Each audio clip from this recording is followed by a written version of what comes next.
Hello friends, तो હું રેણુકા મારી ધ્રુવી રસોઈમાં તમારું સ્વાગત કરું છું। તો આજે આપણે એક અનોખી રેસીપી બનાવવાના છીએ જે તમે એકવાર બનાવી અને મહિનો માટે સ્ટોર પણ કરી શકો છો। તો ચલો બનાવવાનું શરૂ કરીએ। તો મેં સોજી લીધેલી છે।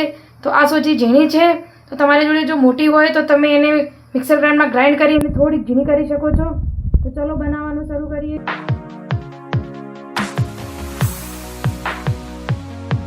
તેલ ગરમ થઈ જાય પછી તેમાં આપણે જીરું એડ કરીશું।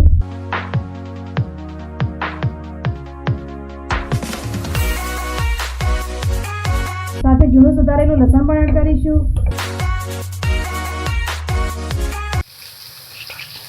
સાથે ઝીણા સુધારેલા લીલા મરચાં લઈશું।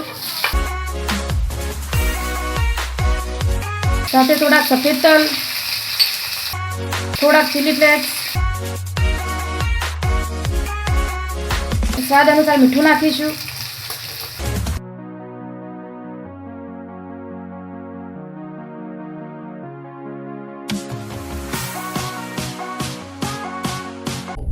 થોડુંક એવું ગરમ કરી અને તેમાં આપણે એક વાટકીના માપથી પાણી નાખીશું। તો આપણે એક વાટકી અને ઉપર થોડુંક લીધું છે પાણી। તો પાણીને હવે સરસ થોડુંક ગરમ થવા દઈશું।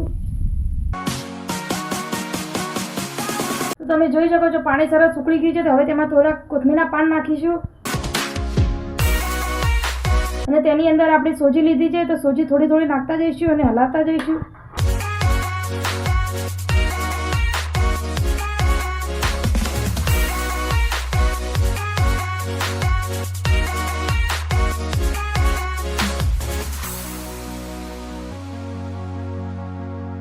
સરસ સોજીને મિક્સ કરી અને ઢાંકણ ઢાંકીને 2 મિનિટ માટે રહેવા દઈશું। તો આપણે સબ્જી ધીમી જ રાખવાની છે। તો આપણે 2 મિનિટ પછી જોઈ શકીએ છીએ એકદમ સરસ એવી સોજી ચડી ગઈ છે। તો હવે આપણે બહાર કાઢી લઈશું।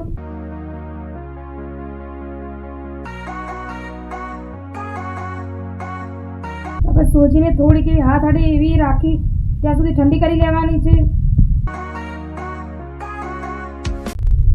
તો આપણે સોજી ઠંડી થાય ત્યાં સુધી આપણે બાફેલા 2 બટાકા લીધા છે, તો તેને છીણી લઈએ। આપણે બટાકાને આ રીતે છીણીની મદદથી છીણી લઈશું જેથી કરીને તેની અંદર કોઈ પણ ગુટલી કે મોટું ના રહી જાય।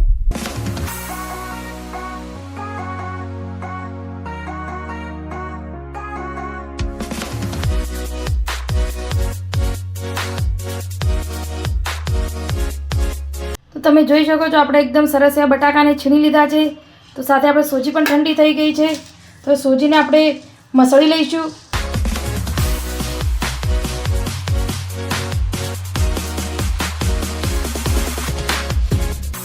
તો આપણે સોજી સરસ એવી મસળાઈ ગઈ છે। તો હવે તેમાં આપણે બટાકા બાફીને જે છીણીને રાખ્યા છે એ લઈ લઈશું।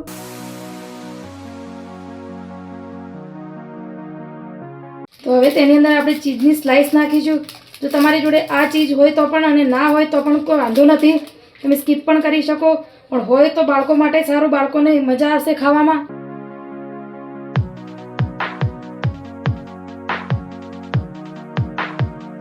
તો સોજી અને બટાકા અને ચીઝ સરસ રીતે એવું મિક્સ કરી લઈશું। હવે તો હવે ત્યાં સુધી મસળવાનું છે, જે ત્રણેયને સરસ એવું આપણે મસળી અને લોટની જેમ તૈયાર કરી લઈશું।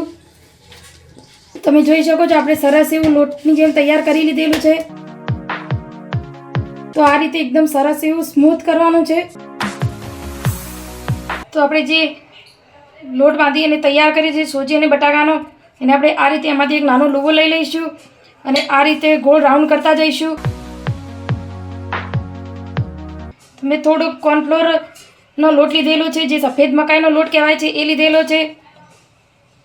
તો તમે તેલ પણ હાથ ઉપર લગાવી અને પછી આ રીતે કરી શકો છો। તમારા હાથમાં ચોંટતું હોય ને તો તમે આ રીતે લઈ શકો છો।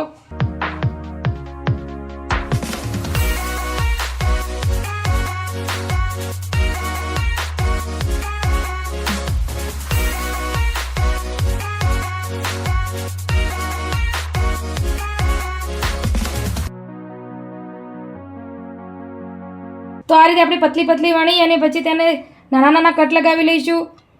તો તમે કોઈ પણ સાઈઝમાં કટ કરી શકો છો અને કોઈ પણ શેપ આપી શકો છો।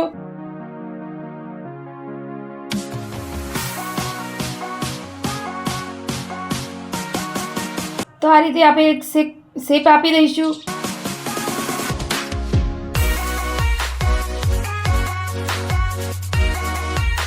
તો તમે જોઈ શકો છો મેં આ રીતે બધા શેપ બનાવી લીધા છે. તો બાકીના બીજા પણ બનાવી લઈએ.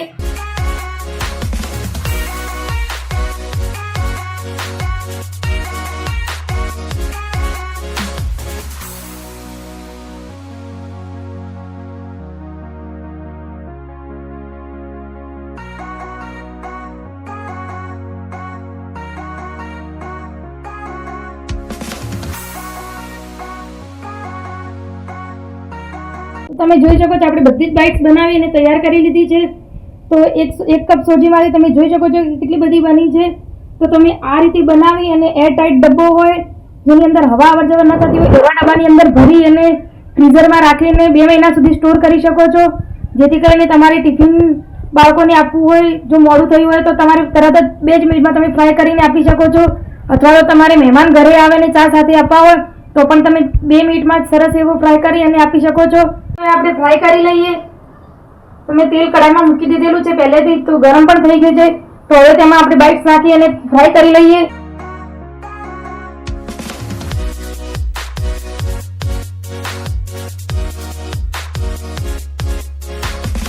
તો બાઇટ્સની ઉપર જે આપણે કોર્નફ્લોર નાખ્યું છે એની લીધે એક પણ બાઇટ એકબીજા સાથે ચોટશે પણ નહીં અને સરસ રીતે ફ્રાય પણ થશે. તમે જોઈ શકો છો સરસ એવા ફ્રાય પણ થાય છે. તો થોડો કલર પણ આવી ગયો છે. તો હવે થોડી વાર ફ્રાય કરી અને પછી ઉતારી લઈશું. તો આપણા બાઇટ્સ એકદમ સરસ એવા તળાઈ અને તૈયાર થઈ ગયા છે. તો હવે બહાર કાઢી લઈશું.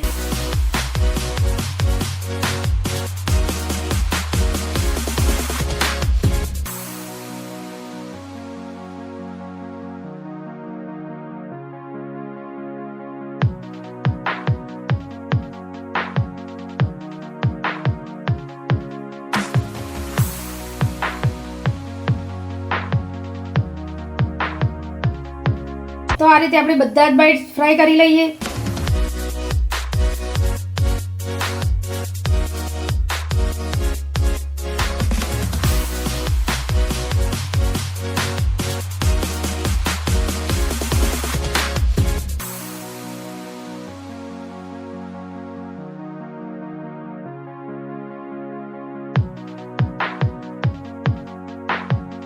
તો ફ્રેન્ડ્સ જોઈ શકો તો જોવામાં જેટલી સરસ લાગે છે એટલી ખાવામાં પણ સરસ ટેસ્ટી છે.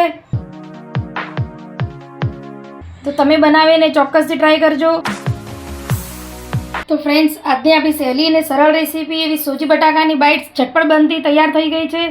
તો તમે આ રીતે બનાવી અને બાળકોને યા મહેમાનોને આપી શકો છો. તો નાનાથી મોડી અને મોટા સુધીને આપશો તો બધાને સરસ એવી ભાવશે. તો આજની મારી રેસીપી ગમી હોય તો લાઇક શેર કોમેન્ટ કરજો. મારી ચેનલમાં નવા હોય તો સબસ્ક્રાઈબ પણ કરજો. તો આવી સહેલી અને સરળ રેસીપી સાથે હું ફરીથી મળીશ. ત્યાં સુધી આવજો.